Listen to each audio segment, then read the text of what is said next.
Muy bien, pues vamos a acercarnos, como solemos hacer cada domingo, a la palabra de Dios y que ella pueda hablarnos a nuestros corazones, que no sea yo, sino que sea el Señor el que esté hablando a vuestros corazones y también al mío.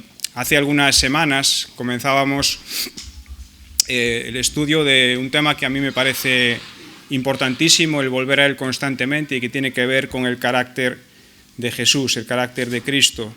Y el propósito no es otro que el seguir aprendiendo a cómo es ese carácter para que por el poder del Espíritu Santo podamos ser moldeados, podamos imitarle en nuestra forma de vivir y podamos también imitarle en la forma en la que nos relacionamos con nuestro Padre Celestial y los unos con los otros, con las personas que nos rodean. Y decíamos que antes de entrar a estudiar el carácter perfecto de Cristo era bueno que pensásemos algo acerca de su identidad. ¿Quién es el Señor Jesús? Y comenzábamos hablando de quién es el Señor Jesús desde la perspectiva de su deidad y su preeminencia. Y hablábamos en aquel texto de Colosenses que hoy volveremos a leer acerca de que Él es la imagen del Dios invisible, que Él es el principio de toda la creación, que en Él subsisten todas las cosas, que Él tiene toda la primacía, que Él es la cabeza del cuerpo, que es la Iglesia, y el primogénito de entre los muertos. En esta mañana quiero invitaros a reflexionar acerca de esa segunda perspectiva, acerca de la identidad de Cristo, que tiene que ver con algo que Él hizo en relación con nosotros. Y para abordar este estudio volveremos al texto de Colosenses y voy a leer, y creo que también estará en vuestras pantallas, Colosenses capítulo 1, versículos 15 al 23 en la Biblia de las Américas. Dice así, versículo 15, Él es la imagen del Dios invisible, el primogénito de toda creación, porque en Él fueron creadas todas las cosas, tanto en los cielos como en la tierra, visibles e invisibles, ya sean tronos o dominios, o poderes o autoridades, todo ha sido creado por medio de Él y para Él. Y Él es antes de todas las cosas, y en Él todas fueron, y todas las cosas permanecen. Él es también la cabeza del cuerpo, que es la Iglesia, y Él es el principio, el primogénito de entre los muertos, a fin de que Él tenga en todo la primacía, porque agradó al Padre que en Él habitara toda la plenitud, y por medio de Él reconciliar todas las cosas consigo, habiendo hecho la paz por medio de la sangre de su cruz. Por medio de Él, repito, ya sean las que están en la tierra o las que están en los cielos. Y aunque vosotros, y habla de nosotros también, y aunque vosotros antes estabais alejados y erais de ánimo hostil, ocupados en malas obras, sin embargo, ahora Él os ha reconciliado en su cuerpo de carne mediante su muerte, a fin de presentaros santos, sin mancha e irreprensibles delante de Él. Si en verdad permanecéis en la fe, bien cimentados y constantes, sin moveros de la esperanza del Evangelio que habéis oído, que fue proclamada a toda la creación debajo del cielo, del cual yo, Pablo, fui hecho ministro. Hasta aquí la lectura en esta mañana. A veces seguramente cometeré algún error porque es que no veo bien. Me acabo de dar cuenta de que con las gafas no veo bien y sin ellas tampoco. En una ocasión, un niño preguntó a su padre: «Papá, ¿cómo empiezan las guerras?». El padre, que no tenía muy clara la respuesta, pensó en darle un ejemplo para ilustrarlo y le dijo: bueno, por ejemplo, la Primera Guerra Mundial empezó porque Alemania invadió Bélgica. La madre, que estaba allí con ellos, interrumpió para corregirle y le dijo: no es así, empezó porque alguien mató a un príncipe. Entonces el papá, herido en su orgullo, gritó y le dijo: pero bueno, ¿quién contesta la pregunta, tú o yo? La madre se quedó mirando con gesto ofendido y sin decir ni una sola palabra más, salió del salón, dio un tremendo portazo y se marchó. Y después de un momento de silencio un poco extraño, pues el padre continuó con la explicación. Y al momento el niño le interrumpió y le dijo: no sigas, papá, ya sé cómo empiezan las guerras. Bueno, esto, que es una ilustración que puede ser más o menos cotidiana, nos plantea también una pregunta para nosotros que quiero dejaros en esta mañana antes de introducir ya el estudio del texto. y que tiene que ver con cómo actuamos en nuestras relaciones. Y me refiero a nuestras relaciones esposo-esposa, padres-hijos, hermanos, incluso nuestras relaciones personales que tengan un cierto grado de intimidad. Y me gustaría preguntaros que quién es el que da el primer paso para hacer las paces cuando hay un conflicto, como el que vimos en la ilustración. Y ahora os dejo un momento que penséis, ¿quién da el primer paso para buscar las paces, para hacer la reconciliación? Bueno, personalmente, y hay gente aquí que puede dar fe de ello, personalmente para mí es una lucha, porque yo creo que normalmente soy el ofendido. Entonces, como pienso eso, pues estoy esperando a que la otra persona venga a pedirme perdón. Y eso tiene que ver con mi naturaleza carnal, claro. No creo que Dios quiera que yo actúe así. Y es una lucha constante, y en esto también es importante que una y otra vez volvamos a lo que estamos meditando y meditaremos en próximas semanas acerca del carácter de Jesús, de tratar de imitarle y pasar por alto a veces las ofensas o a veces reconocer que somos nosotros los que hemos ofendido. Y eso son cosas que creo que Dios quiere cambiar en cada una de nuestras vidas. Así que con esto en mente vamos a el tema central en esta mañana, que tiene que ver con la figura del Señor Jesús como mediador de reconciliación. Y es un texto que también leía Rubén al inicio de la reunión, que hablaba del papel de Cristo como el autor, el mediador de la reconciliación. Creo que todos tenemos una idea más o menos clara de lo que significa la palabra reconciliar. Pero seguro que si ahora os pido que todos escribáis lo que pensáis acerca de esta palabra, qué significa reconciliar, encontraremos un montón de definiciones con diferentes matices, ¿verdad? Cada uno en su cabeza se forma una idea, una figura de lo que es reconciliar, aunque todos más o menos tenemos claro de qué va. Y yo lo buscaba y me gustaba una definición que aparece en nuestro diccionario, en el castellano. Y en una de las acepciones hay una parte de la frase que dice que reconciliar es volver a las amistades. Volver a las amistades. Y me pareció una expresión, creo que muy precisa, de lo que significa también la reconciliación desde la perspectiva bíblica. Y nos está hablando de restauración, nos está hablando de restaurar una amistad que ha sido estropeada, que ha sido rota, que se ha interrumpido, y volver a esa amistad y que ese retorno a esa amistad de esas dos partes que se habían separado. En nuestras Biblias, en el Nuevo Testamento, esta palabra aparece usada con dos sentidos un poco diferentes. En ambos casos, los ejemplos que os voy a decir son de las cartas de Pablo. En 1 Corintios capítulo 7, versículo 11, Pablo habla ahí de la reconciliación y lo hace en el contexto de la relación entre dos personas.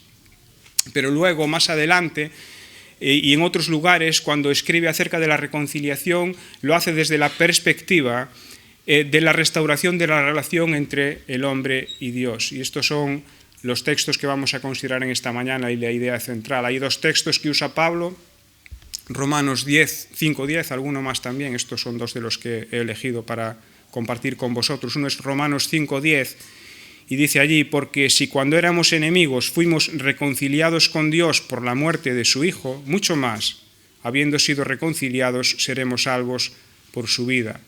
La segunda cita en 2 Corintios capítulo 5, versículos 18 y 19. Y todo esto procede de Dios, quien nos reconcilió consigo mismo por medio de Cristo y nos dio el ministerio de la reconciliación.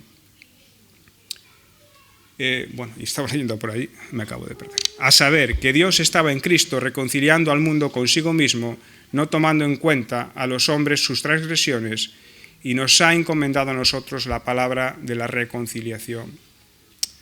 De modo que Pablo está recordando aquí que Cristo, aquel que decíamos antes es la imagen del Dios invisible, aquel que sustenta todas las cosas creadas, por quien fueron hechas todas las cosas, aquel que expresa la plenitud de la deidad, aquel que representa y de forma fiel y absoluta representa la divinidad y la deidad, es el mediador de la reconciliación. Y hay dos dimensiones aquí en esta reconciliación que leíamos en el texto. En el versículo 20 se nos dice que esa reconciliación afecta a todo. Decía el versículo 20, que volvemos a leer: por medio de él reconciliar todas las cosas consigo, habiendo hecho la paz por medio de la sangre de su cruz. Por medio de él, repito, dice Pablo, ya sean las que están en la tierra o las que están en los cielos. Y fijaos cómo conecta esta afirmación con la primera parte del texto, donde decía que en Jesús han sido creadas todas las cosas, y usa esta misma expresión: las que están en los cielos, las que están en la tierra, absolutamente todo se sostiene, ha sido creado por y para Cristo, para el Hijo de Dios. De modo que también Él es el autor, el mediador de la reconciliación absolutamente de todo. La creación, que leemos que gime, afectada por el pecado, también fundamenta su reconciliación en la obra de la cruz, en la muerte del Señor Jesús. De modo que esta reconciliación es absolutamente completa. Nada queda de lo que ha estropeado el pecado por reparar en la muerte del Señor Jesús. Y lo más importante, aquello que tiene que ver con cada uno de nosotros, contigo y conmigo, la reconciliación del hombre. Y quiero citaros ahora solamente 3 ideas en cuanto a lo que significa que el Señor Jesús sea mediador de la reconciliación de cada uno de nosotros con Dios. En primer lugar, es una iniciativa de Dios. En todos los textos que hemos leído y otros que recoge la Escritura, en donde nos habla de la reconciliación, siempre vamos a encontrar que es Dios quien nos reconcilia por medio de Cristo. Dios nos reconcilia por medio de Cristo. Es imposible para el hombre dar ese primer paso. Es imposible para nosotros, lo podemos hacer en nuestras relaciones, pero es imposible para nosotros volver a la amistad con Dios. No tenemos esa posibilidad. Versículo 21 que leíamos antes decía: y aunque vosotros antes estabais alejados y erais de ánimo hostil, ocupados en malas obras, y luego sigue. Pero importante ahora que nos fijemos en esta afirmación, porque todos los hombres, sin excepción, somos enemigos de Dios. Y resulta muy interesante, a mí me resultaba muy interesante este matiz que nos trae aquí el texto, donde habla de ese ánimo hostil, que en otras traducciones podemos leer enemigos en la mente. La enemistad con Dios no es algo inocente. La enemistad con Dios no es algo ausente de responsabilidad. La enemistad con Dios no es algo que tenemos excusa porque realmente no sabíamos. Aquí está hablando de una actitud reflexiva, de una rebeldía reflexiva, donde el ser humano, la criatura, decide conscientemente rebelarse, rechazar y dar la espalda a Dios, el Creador. Y esto no nos sorprende, ¿verdad? Esto no es algo propio de la sociedad en la que vivían los hermanos de Colosas, a los que escribe aquí el apóstol Pablo, sino que es algo común a todas las sociedades. Y como siempre, aquello que alimenta nuestra mente, aquello que nuestra mente acaricia, aquello que nuestra mente trabaja y se ocupa, acaba reflejándose en nuestra forma de vivir. Y todo aquello que nuestra mente pasa, pues muchas veces acaba reflejándose en nuestras obras, en cómo actuamos. Y esto es lo que dice el texto, que están ocupados en malas obras, viviendo vidas contrarias a lo que Dios espera y desea y ha preparado para cada uno de nosotros. Cada día, y da la sensación de que cada día es peor, yo creo que es que tenemos más información, pero cada día despertamos con noticias terribles que nos recuerdan que el ser humano es capaz de hacer cualquier cosa. La aberración más horrible que se os pueda ocurrir sucede en el mundo. Las películas a veces que vemos, pues la realidad muchas veces es aún peor. Y a pesar de eso, Dios busca al hombre para hacer posible la reconciliación.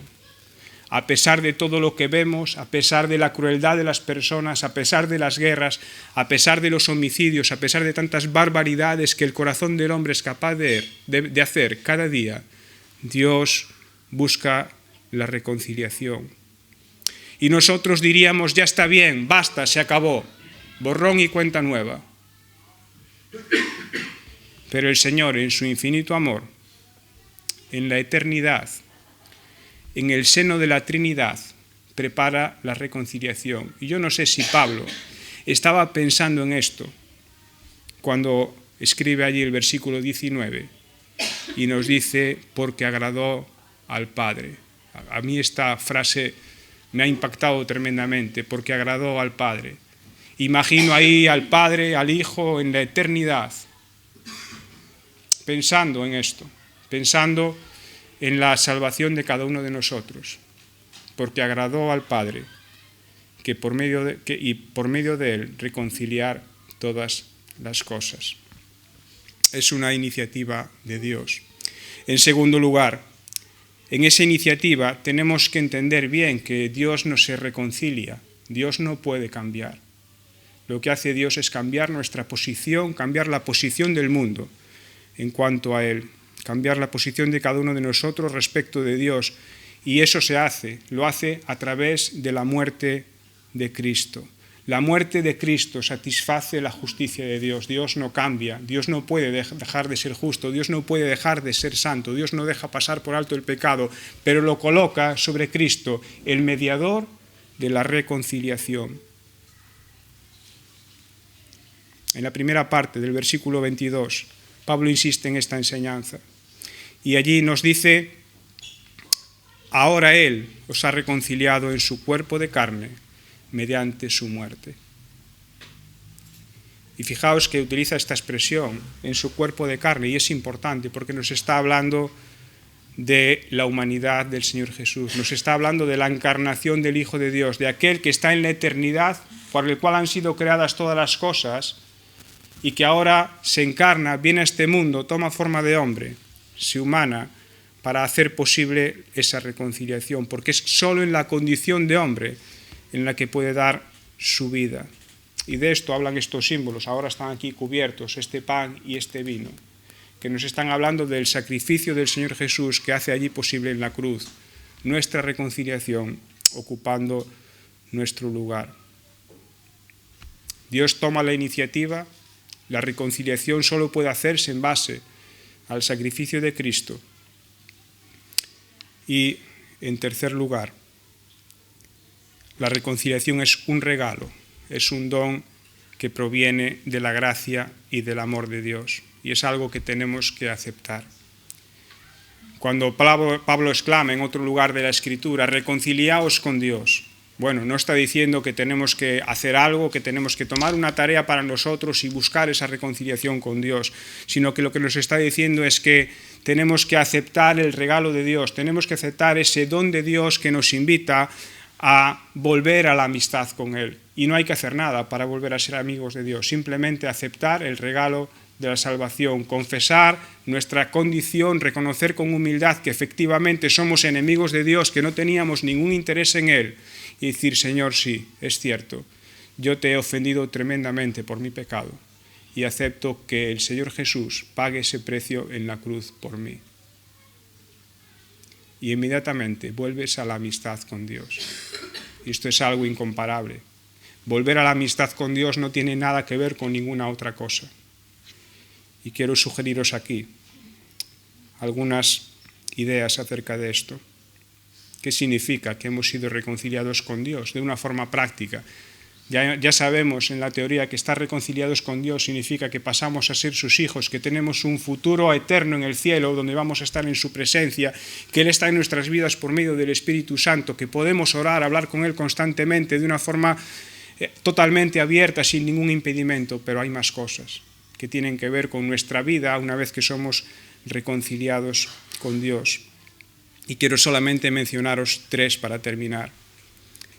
En primer lugar, creo que la reconciliación con Dios ha de llevarnos a buscar la reconciliación con el resto de personas que están a nuestro alrededor, y especialmente con nuestros hermanos en la fe, y también con nosotros mismos. A veces necesitamos reconciliarnos con nosotros mismos. Y aquí debemos tomar la iniciativa, porque este es el modelo de Dios. Dios no ha esperado que el hombre fuese a reconciliarse con Él, porque eso no sucedería nunca. Y nuestra naturaleza, como decíamos antes, puede llevarnos a decir: bueno, no vale la pena. Pero el amor de Dios derramado en nuestro corazón nos dice que volvamos a la amistad, aun cuando eso implique sacrificio. Y yo lo estoy diciendo aquí y sé que me cuesta un montón, pero es lo que Dios me pide. Dios me está pidiendo: vuelve a la amistad. Si necesitas reconciliar algo, si necesitas restituir algo, vuelve a la amistad. En segundo lugar, la reconciliación trae paz al corazón, porque un corazón que ha sido transformado por el poder del Espíritu Santo, y espero que muchos aquí en esta mañana podamos decir eso, que nuestro corazón ha sido quebrantado y transformado por el Espíritu Santo, es un corazón que de forma natural busca la reconciliación. Es un corazón que no puede estar en conflicto, porque esto es incompatible con la obra regeneradora del Espíritu Santo en nuestras vidas. No podemos tener un corazón en constante conflicto. Y porque hemos sido diseñados para vivir en comunión. ¿Sabes? Dios no nos ha diseñado para vivir solos o para vivir enfurruñados así todo el rato. Nos ha diseñado para vivir en comunión. Desde el momento inicial de la creación, Dios crea al hombre para vivir en comunión con otras personas, en comunión perfecta con Él. Este es el diseño de Dios. Así que cuando volvemos a la amistad, cuando volvemos a la amistad con Dios, cuando volvemos a la amistad con aquellas personas con las que hemos tenido un conflicto, hay paz en nuestro corazón. ¿Quieres tener paz en un mundo tan conflictivo? ¿Quieres tener paz en medio de la aflicción? ¿Quieres tener paz en medio de los problemas? ¿Quieres tener paz aún en la incertidumbre? ¿Quieres tener paz cuando el futuro parece que está negro? ¿Quieres tener paz ante la muerte? Vuelve a la amistad con Dios. Y finalmente, pensar en que hemos sido reconciliados. Pensar en todo lo que significa la obra de la reconciliación. Y vuelvo a esa escena que a mí me resulta tan entrañable. En la eternidad, yo no la puedo imaginar, no sé cómo es eso, no tengo un concepto de eternidad en mi cabeza, pero sí puedo pensar en el seno de la Trinidad. Y sí puedo pensar de nuevo en esa escena del Padre y del Hijo, diciendo, yo estoy dispuesto, envíame a mí. Yo estoy dispuesto a pagar el precio de la reconciliación. Envíame a mí. Y esto ha de movernos en esta mañana a la adoración. Yo creo que es un buen motivo adorar al Señor porque Él ha estado dispuesto a venir a buscarnos. Adorarle porque Él ha querido ser nuestro amigo. Adorarle porque nos ha invitado a volver a la amistad. Adorarle porque podemos experimentar en esa amistad paz. Qué bueno es ser amigo de Dios. Qué bueno es ser amigo de aquel que tiene el control absoluto de todas las cosas. La amistad está muy bien, ¿verdad? Y nos gusta tener buenos amigos, amigos que nos escuchan, amigos que nos aconsejan. ¡Wow! Pero tener ese amigo que es Dios. ¿Cómo no vamos a adorarle en esta mañana? Así que vamos a disponer nuestros corazones para este tiempo ahora abierto para la adoración. Voy a pedir a los músicos que ocupen ahí en ese sitio recluido sus sitios. Y vamos a cantar una canción que pone nuestra mirada en el Señor Jesús. Y esta canción dice, adorad al Cordero Santo. Así que al sonar la música nos ponemos en pie y cantamos esta canción.